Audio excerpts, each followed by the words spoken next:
Hello, this video is brought to you by my supporters on Patreon. Minasan, arigatou gozaimasu.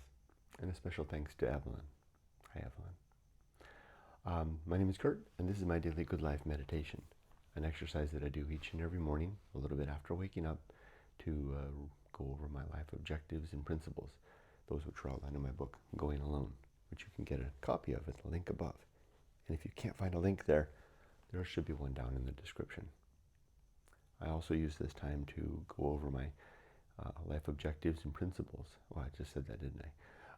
Excuse me, I'm a little bit flustered this morning. I just got the new sound setup. The little wave at the beach on Saturday wiped out my electronics for my my audio, and so I had to get a new setup. And it caused me, the way that it works now, it's caused the camera to be realigned. So I'm not even sure if I'm looking in the right place. I may be doing the video looking off. And I don't even know if the audio is working appropriately. Hope so. So excuse me if I'm a little bit off my balance. So in addition to going over the objectives and principles, I also reflect on the last 24 hours, including last night. I plan for the coming day, and I prepare myself for death. But before I do all of that, I like to read a poem, which I forgot to do yesterday. Like I said, I was a little flustered. This one is called The Mill Pond by Edward Thomas. There's only one word in here that I had to look up, wagtail, which is a bird. I've seen birds like this in North America, although the wagtail apparently is not from, or not native to North America, so I shouldn't see it here. But maybe you've seen a bird like this at the stream that flits along on the boulders by the stream and wags its tail. It dips and wags its tail. I've seen a bird similar to that here. Apparently this is a bird common to Europe and North Africa. Here's the poem, The Mill Pond. The sun blazed while the thunder yet added a boom. A wagtail flickered bright over the mill pond's gloom. Less than the cooing in the alder aisles of the pool sounded the thunder through that plunge of waters cool. Scared starlings on the aspen tip past the black mill out chattered the stream and the next roar far on the hill. Oh, I see that. I didn't see this before. I see it now. Takes my breath away. As my feet dangling teased the foam that slid below, the girl came out.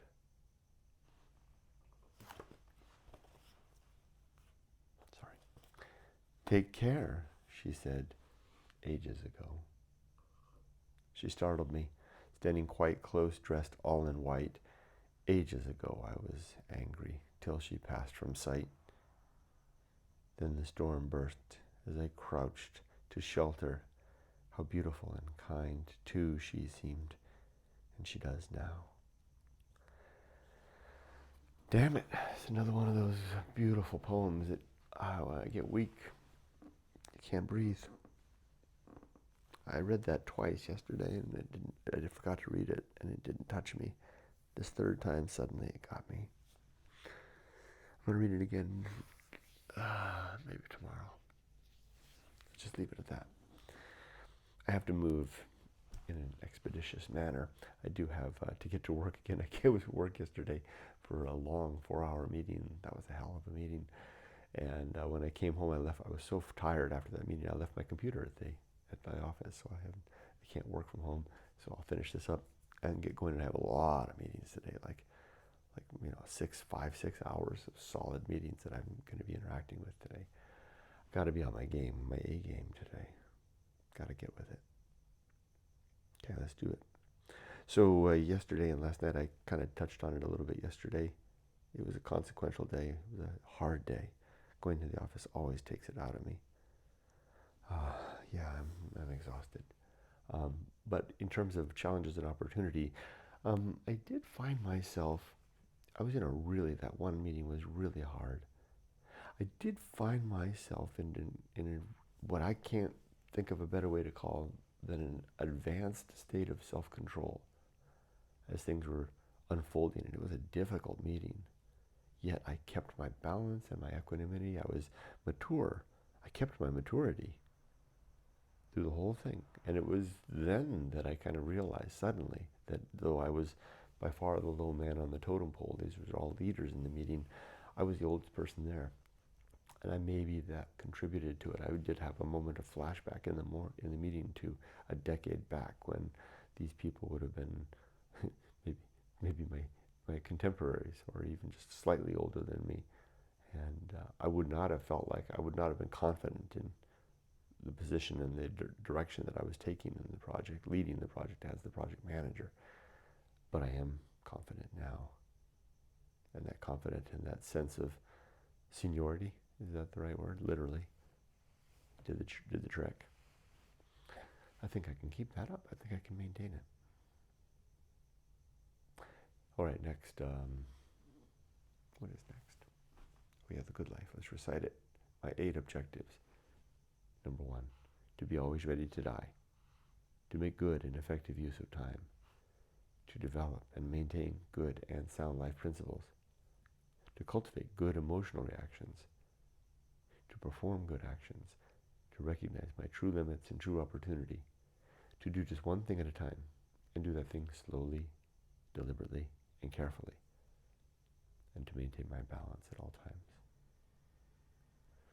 My 35 principles are war, reason, homunculus, Anchorhold, home of good and evil, purpose, atomic principle, nature, pirate ride, maturity, social principle, principle of family, public speaking, temperance, life will not go well, the horror show, that which must be born, the feast of offal, distraction, agency and the great indifference, the best seat in the house, the restless man, the path of wildness, the great life adventure, the risk of avoiding risk, sin and damnation, complete oblivion, the season of philosophy, script writing, the bullseye aim, the uphill climb, arena and utility, nothing is enough, the principle of fun, and being ready.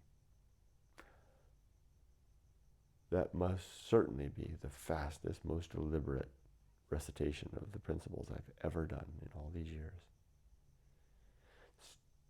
I know I don't go over them in detail anymore.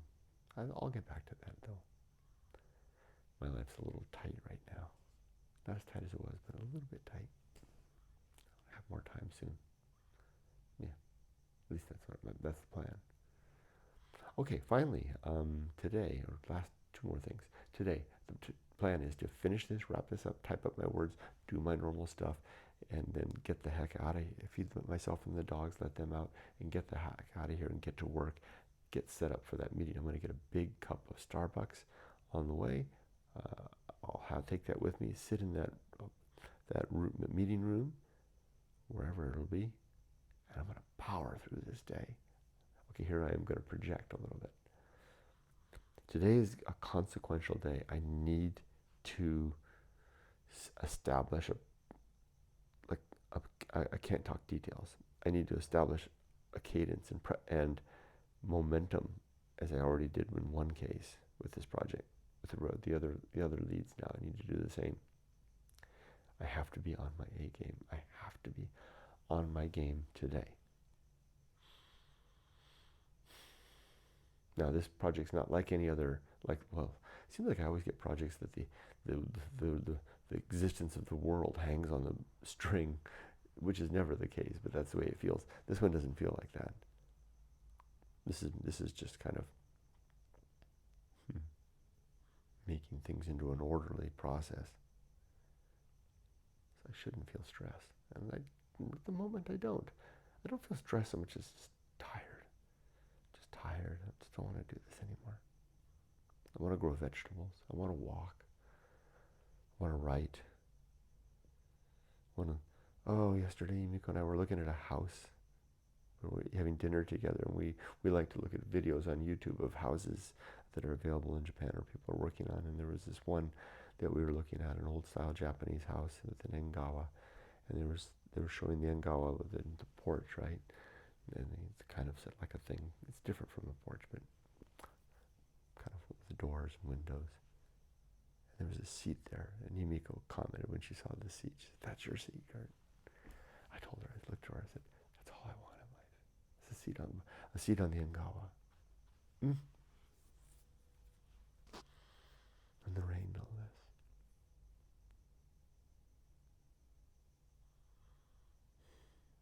Okay, am I ready to die? Are my affairs in order? Yeah. Are my relationships sound? Yeah. I got through to my mom yesterday. It turns out she'd lost my phone number, wasn't able to, for some reason I was calling her and she just wasn't around when I called, and then she wasn't able to call me back. So I was about to do a welfare check call to get the police to go out and have a look at her. If that didn't go through, then drive out myself. But that worked out. And then she called back with some just madness after that. I'm sorry, I shouldn't talk that way about my mother. But yeah, it's as sound as it can be. I'm doing my duty. And then my life's work is done, yeah. And Gary, if you are out there, hi Gary. I'm looking forward to meeting you. Come visit. That's it. I'll stop there. I wish you all the best. Be safe, but not too safe.